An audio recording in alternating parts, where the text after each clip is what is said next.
It's Jennifer from Belladonna's Botanicals. And this video, I am going to talk about a recent series of channeled messages that I received from Lilith today. If you watched a previous video about, was pertaining to me as to how I channel and how I discern, what's my brain noise versus what's stuff coming in from the spirit world, from guides, ancestors, all that. I'll put the link below so you can watch that so you know what my process is like. So I'm not reinventing the wheel by repeating everything I just put in the video. So as I mentioned in that video too, I'll just give you a little TLDR backstory. It's a normal Friday in Jen's life, and I'd woken up, did my morning-ish routine. Not an early riser, so my morning is more like between 10 and noon. But I was, just in my studio, starting to pack orders for the day, and I had a video on in the background because I always have something on, like whether it's music or audiobooks, podcasts, YouTube stuff, television, movies, whatever. I always have something on in the background. It actually helps me focus a lot. ADHD, fun. And I had a video on, it was on Morg's channel, and it was about Lilith. I can't really tell you what the video was about because Lilith decided to just jump right in and start giving me messages. And I was like, okay, I'm like trying to work. I'm like, all right, so I kind of did the 360, turned around and sat down at my desk and started typing away.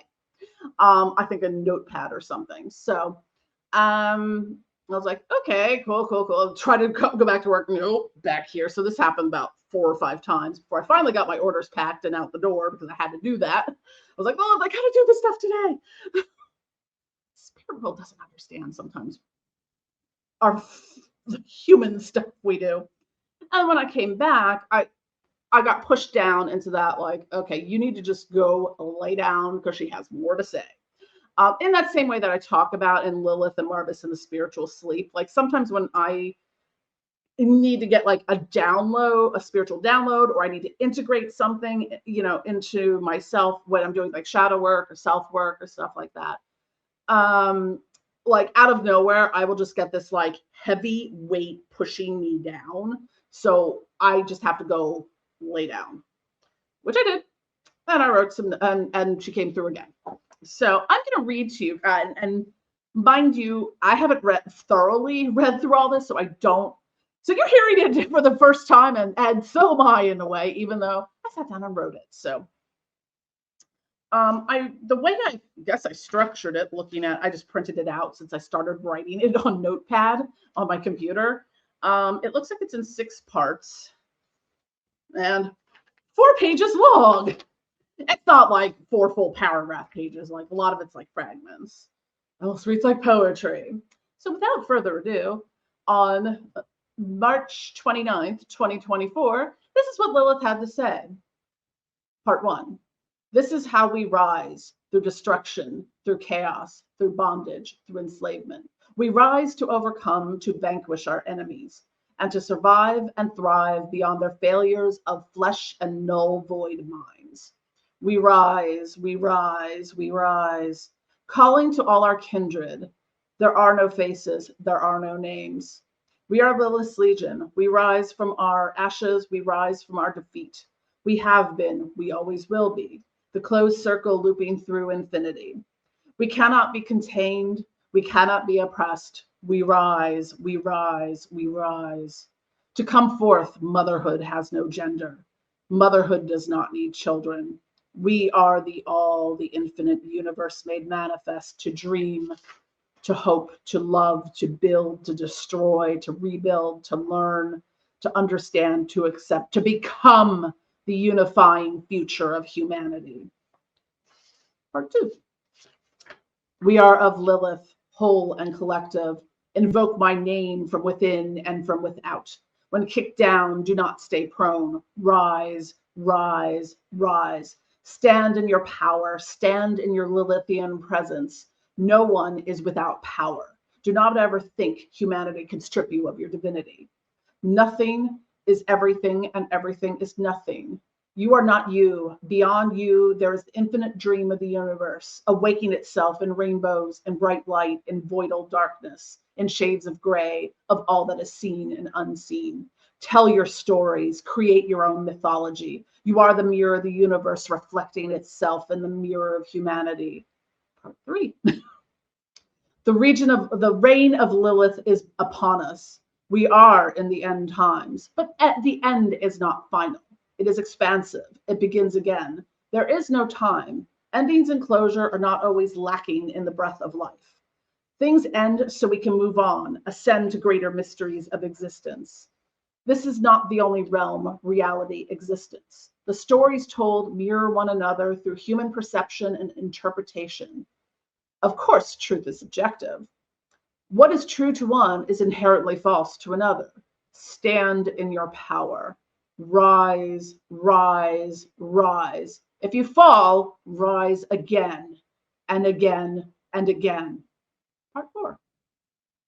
Let the death spiral begin of the ignorant and those who refuse to see, to be, to dream, to know, not death of the physical form, death of the poisoned God ideologies that create a hate so potent that it's called God's love. If your faith is hate and death, your eyes must open to see, to dream, to know, to be, to ascend to a greater path. There is no path of light. There is no path of darkness. It is a path. It is all. There is no framework or matrix to dismantle or rebuild. Webs of all that is, was, and ever will be, beyond human understanding, of course. We are dark because we have light within us, but we are not blinded by it. We are light, but we are not consumed by our darkness and despair. In the prism reflecting your soul, a piece of the universe trying to understand itself.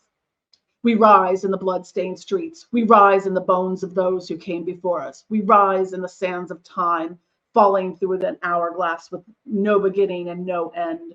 Build your temples, claim your thrones, be the all, balanced and equal, not above nor below, just being as one, as all. You are an aspect of the universe after all. Part 5. The age of Lilith is drawing near. Fear and superstition lie beneath ignorance and wrath. Let go and rise. When the tides turn and try to pull you under, rise, rise. The coming forth of infernal legions to be saved. The biggest hypocrisy is the fallen. We never fell. We were left. We are within all. The all. You are all. The apotheosis, calm, being, knowing, dreaming beyond the dream. 6. Activation codes awaken and rise, rise, rise. The risen will not fall. They never fall. Humanity's puppetry at the demiurge and diurnal gods. And in parentheses, apparently I wrote of my own volition, oh shit. God became Satan to save us from the demiurge and the blind faith-based hatred. Fear that which can save us. There is no love in the false God, only fear to hate, to ignorance. Open your eyes and rise, rise, rise.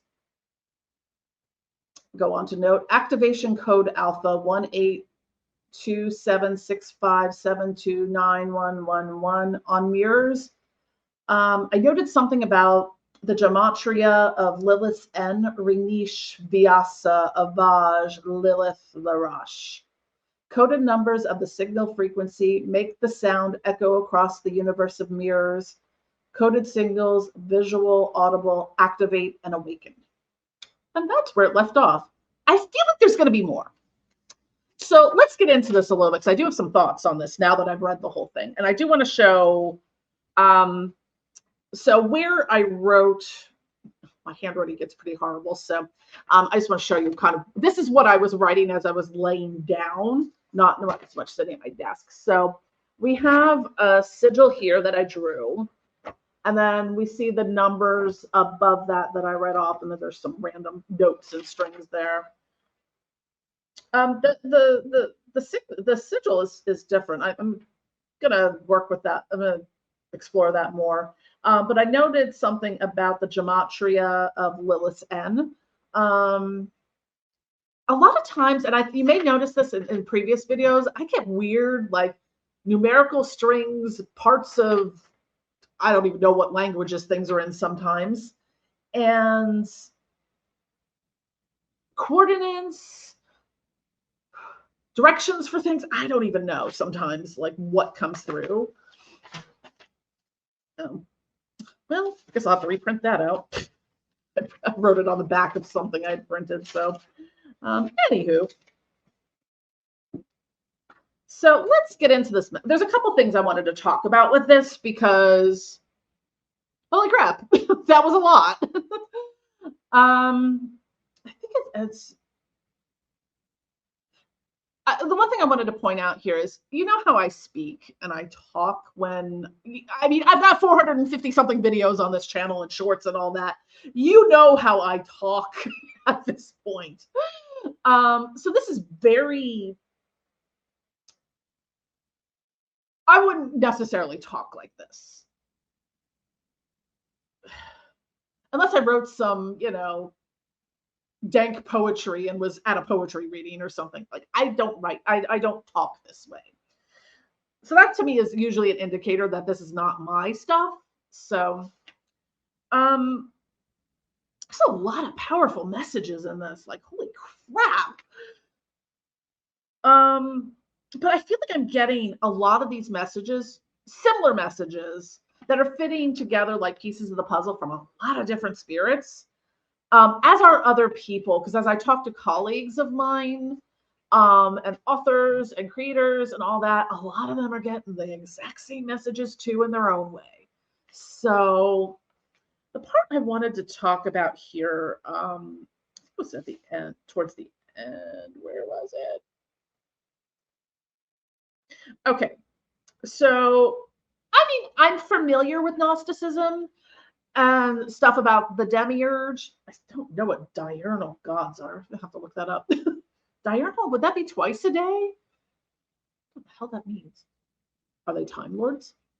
But what I think is fascinating here is the part where it goes, humanity's puppetry at the demiurge and diurnal gods. God became Satan to save us from the demiurge. So in my albeit limited understanding of the demiurge, now I'm going to have to go down that rabbit hole into Gnosticism and stuff like that, Gnostic Luciferianism and all that.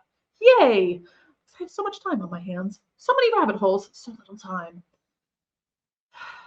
God became Satan to save us from the demiurge and blind faith-based hatred.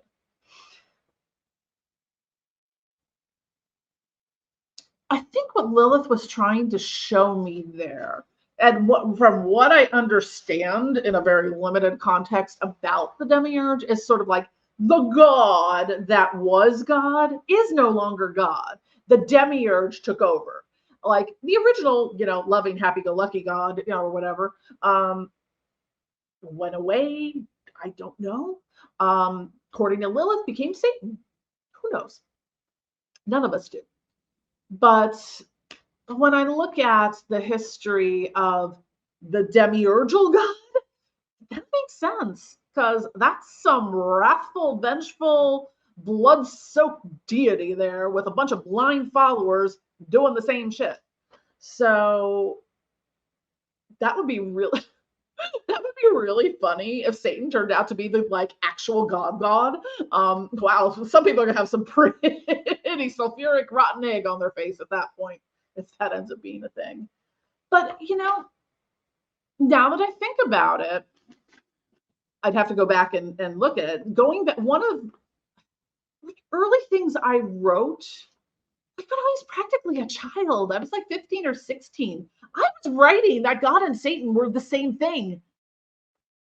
I have it, like in 1991, I was writing this stuff. So how did I know that at 15 years old? Or 16, or however old I was then? Because that was at that pivotal time in which I self-excommunicated myself in the church and went very much away. I never really was into it. Like, I don't know, church was always kind of boring to me. It just was. Now, with my relations to the spirit world, church is just an empty gesture. It's like someone sneezing and going, God bless you. Am I invoking God to bless you because you sneezed the demons out of your body? No, it's just empty words.